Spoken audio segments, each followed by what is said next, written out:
The crisp air of Christmas 1996 settled over Boulder, Colorado, painting a picture of serene, festive tranquility. Homes glowed with warm lights, and the promise of a new day, filled with joy and laughter, hung in the air. It was a scene of idyllic peace, a postcard from a perfect holiday season. But for one family, that promise would shatter into a million irreparable pieces, leaving behind a void that time could never truly fill. 6-year-old JonBenet Ramsey, a child beauty queen whose radiant smile could light up any room and whose poise captivated audiences, was found murdered in the basement of her family's opulent home. What followed was a chaotic investigation, a baffling ransom note, and decades of relentless speculation that continue to echo. To this day, the question reverberates through the quiet streets of Boulder and across the nation. Who killed JonBenet Ramsey? Her story remains a chilling testament to a truth that stubbornly refuses to be uncovered, a wound that continues to ache, a profound mystery that still haunts America. The morning of December 26th dawned, not with the usual post-Christmas cheer, but with a chilling silence that quickly gave way to sheer panic. Patsy Ramsey, JonBenet's mother, descended the grand staircase of their sprawling home, her mind already occupied with the day's planned activities. But her eyes caught something unusual on the stairs, a 2.5-page handwritten note, meticulously penned on a legal pad sourced from their own home. It was a ransom note, demanding the staggering sum of $118,000 for the safe return of their daughter. The sum was eerily specific, matching the exact amount of John Ramsey's Christmas bonus, a detail that would later fuel intense scrutiny. Terror seized Patsy. Her frantic, almost incomprehensible 911 call captured the raw, unadulterated fear of a mother facing the unimaginable horror. "We have a kidnapping," she screamed into the phone, her voice laced with hysteria and disbelief. "There's a note left and our daughter's gone." Police arrived quickly, but the scene was already compromised before they could even begin their work.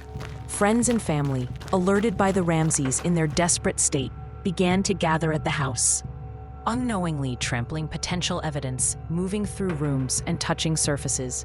The home, once a sanctuary of family life, quickly became a crucible of fear, confusion, and contamination. Hours later, the unfolding horror deepened into an abyss of unimaginable grief. John Ramsey, following police instructions to search the house for anything amiss or out of place, made a discovery that would forever scar his soul and haunt his waking moments. In the cold, dark confines of the basement, tucked away in a rarely used wine cellar, he found her, JonBenet. Her small, precious body was covered by a white blanket, her mouth taped shut, a cord tightly wrapped around her neck, and her wrists bound. The ransom note, the frantic search, the desperate hope of her safe return, all dissolved in an instant into a nightmare of unspeakable grief and profound loss. The child who had captivated pageant audiences with her sparkling eyes and confident poise was gone, brutally taken from a home that should have been her safest haven. The discovery ignited a firestorm, not just of sorrow, but of suspicion, and the world watched horrified as a family's private tragedy transformed into a public spectacle. The immediate aftermath of JonBenet's discovery was a maelstrom of missteps and missed opportunities that would tragically plague the investigation for decades to come. The Boulder Police Department, relatively inexperienced with high-profile, complex murder cases, made critical errors from the very outset. The crime scene, instead of being meticulously preserved and secured, became a revolving door. Friends, family members, and even a pastor were allowed to freely roam the house, touching objects, moving furniture, and potentially contaminating or destroying crucial evidence.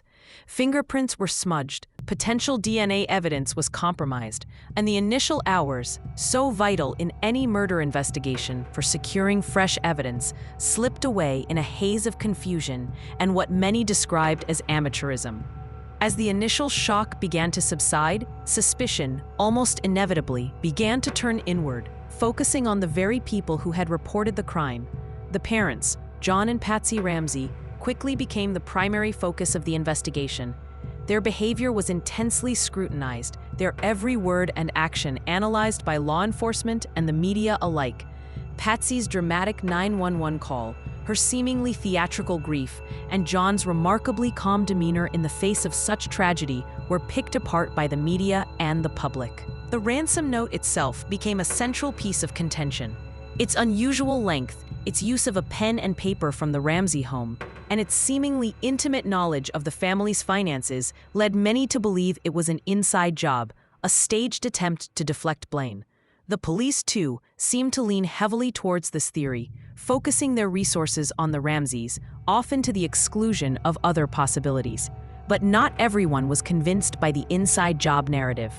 A vocal contingent, including some within the investigative team, pointed to evidence suggesting an outside intruder had gained access to the home.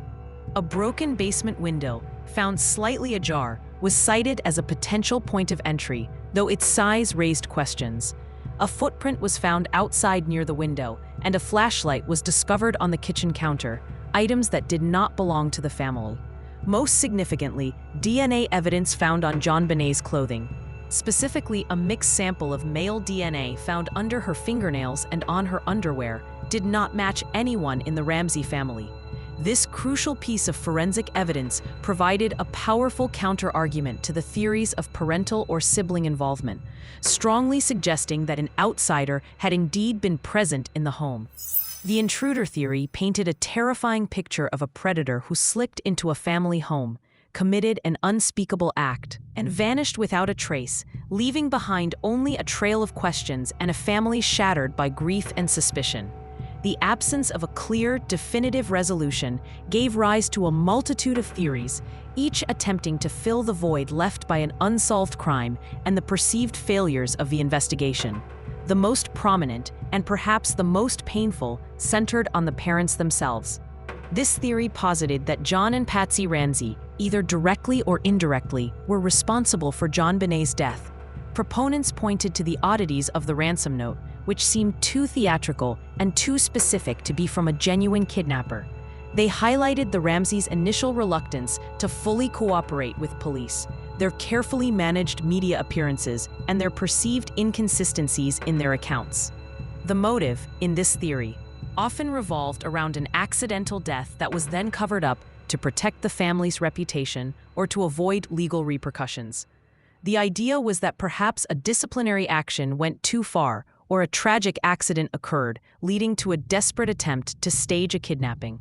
A variation of this theory, gaining traction years later, implicated JonBenet's older brother, Burke. This theory suggested that Burke, then 9 years old, accidentally struck JonBenet, perhaps in a fit of sibling rage or during a playful altercation, and that the parents, in a desperate act of protection, covered up the incident, staging the kidnapping and murder scene to conceal the truth. Burke's behavior in the immediate aftermath, though later explained by psychologists as typical for a child experiencing trauma and confusion, was scrutinized by investigators and the public. The family's steadfast denial of any involvement, their refusal to answer certain questions during interrogations, and their eventual move from Boulder only fueled these suspicions for many, creating a narrative of evasion and guilt. Nearly 3 decades have passed since that devastating Christmas morning, and yet the case of JonBenet Ramsey remains officially open, a cold case that continues to baffle and frustrate investigators and the public alike.